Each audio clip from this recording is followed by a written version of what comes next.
Hi everyone, this is Jim. Welcome to this postmortem of my Blitz game number 606. I had the white pieces and started off with e4. My opponent played c5, the Sicilian defense. Knight f3, d6, the main move. There are many main moves there, of course, but this is one of the main lines and the top choice. And I go d4, opening it up, the open Sicilian. And now my opponent doesn't take, which is the overwhelming choice in this position. He plays instead the second choice here, Knight f6, and honestly that's a move I've never seen before in all the years that I've played the Sicilian. Kind of amazing. But it has happened before. Let's see, 600 versus 12,000, so maybe one time in 20 this happens in the database. And the thing about it, after he plays this move, is I thought, well, maybe it's wrong and I should punish it with e5. E5 turns out to be not such a great move. You can play knight c3, but this just transposes into a knight c3 Sicilian. It's a different Sicilian that I don't know. I think maybe I would play something different. I would play maybe bishop b5 next time. This is also a Sicilian I'm not that familiar with, but you got to make some kind of choice here. And the chess engine, when I looked at it, it seemed to like this line. So suppose I played bishop b5 check here. He can block with the knight or the bishop. More common to block with the knight. Try and keep the pieces on, I guess. And now knight c3 or castles. He takes d4 finally. Queen takes d4 because the knight's on a different square. So this would be a different kind of position from most Sicilian positions, more of a slow setup. So I guess it's like the Rossolimo. Anyway, I think that's what I'm going to try next time if I ever see this move again. Anyway, he played knight f6. I went e5, and we're just out of the opening book at this point. The reason why e5 is not so good, I think, is because of the way he played it. He took here on e5. I took back, harassing his knight, and then he just takes the queens off. And so black is basically equalized at this point. Although he played this part pretty quickly, and his next move is kind of a small mistake. He has a couple ways to maintain equality. In the game, he played knight e4, which is logical and attacks the f2 pawn, but it allows me to defend with bishop e3. I can defend that and develop a piece. He could play a little more precisely with knight to g4 with a similar idea, attacking this pawn, knight to g4, and then I have to defend that pawn with my king. And the game might go like this: king here, knight to c6, knight to c3, bishop f5, hitting my pawn over here, bishop to b5, pinning his knight. There's a line I got from the chess engine. The engine actually wants to give up a pawn here and thinks that, thinks the position is about even. So I guess there's some compensation if he tries to grab that pawn. But you can see that black has been successful in getting his pieces out. The chess engine liked a different line even better if we back up. In this position, it wants to play knight to d5. And I looked at this for a little bit, trying to figure out what the big idea was here. Bishop to d2, kind of covering some of the squares the knight might hop into. Bishop to f5, hitting the c-pawn again, although it's defended by the king now. The advantage of that knight g4 move is it kind of pulled the king away to defend the f2 pawn.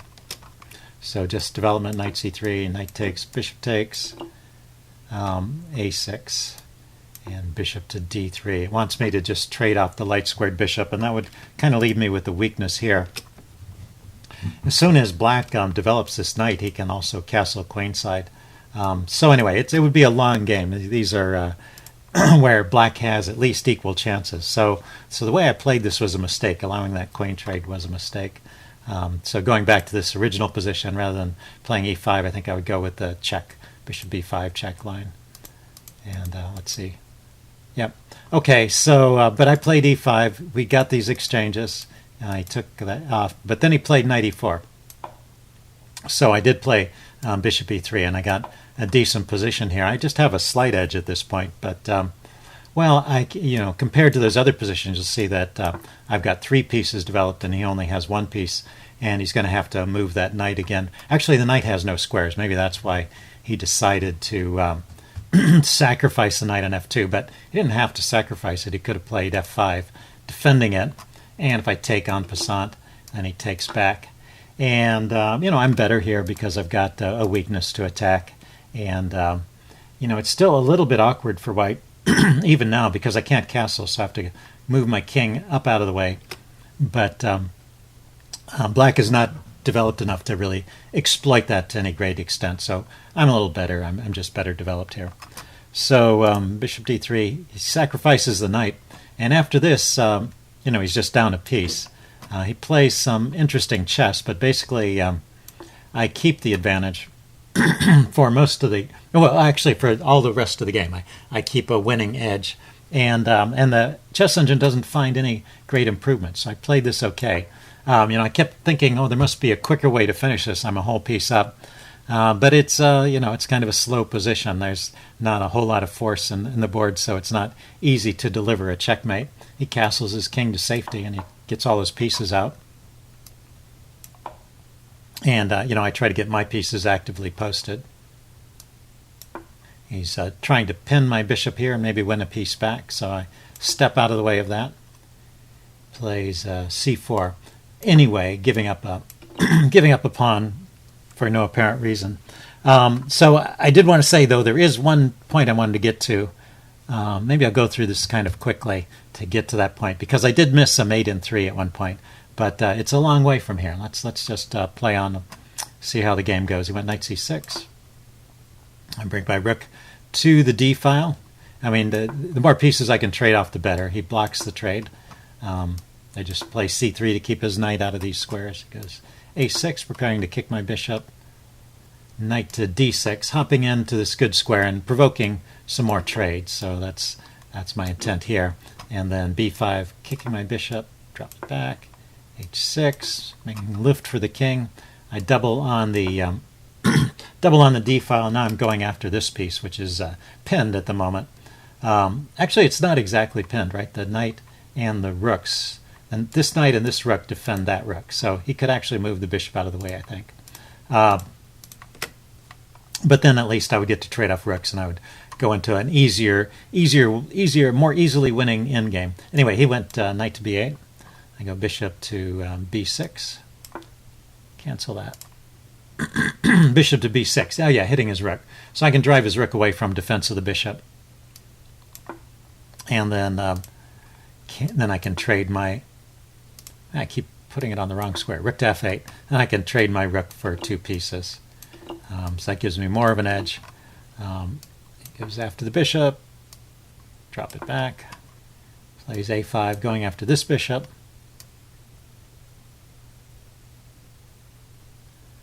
Went to c5. Yeah, I brought this bishop out to hit his rook.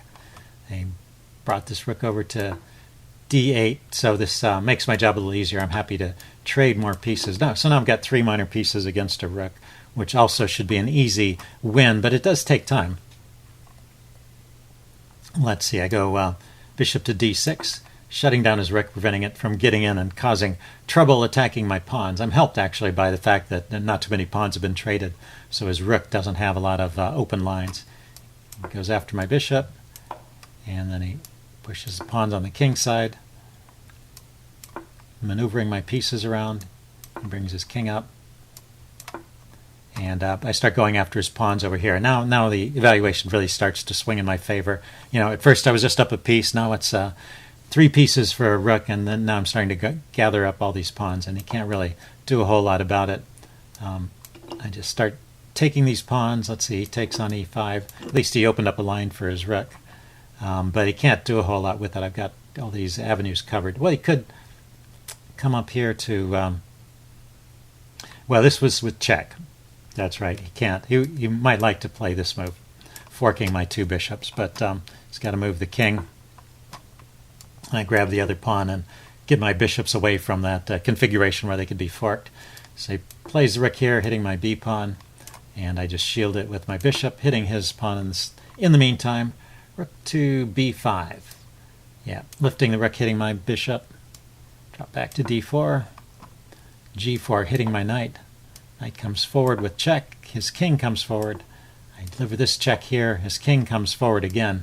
And right here, this is the point I wanted to get up to. There is a mate in 3, so it's white to move. See if you can find the mate. Okay, it's a cute puzzle, so if you want time to think about it, please pause the video. I'm going to give the answer away now. It's really hard to find because the first move is not a check. The first move is knight f7, and this is, by the way, the only move that leads to a mate in 3. Other moves are winning, but this is the only forced mate. The other moves win much more slowly. I mean, it's a logical move. The knight here seals off the escape squares for the king, so he can't go back anymore. The bishop, notice, is protecting that square, and the threat is pawn to g3 is mate now, with the king having no squares to go to. The only way, well, the way for black to survive the longest is to play pawn to g3. White plays pawn to h3, taking away this square from the king, so the king is still boxed in. And now there's nothing that he can do to prevent the bishop from mating either on this square. Let's erase some of those arrows. The bishop will mate either on this square or on this square. Let's see, the engine light is rook takes there and bishop there. Checkmate.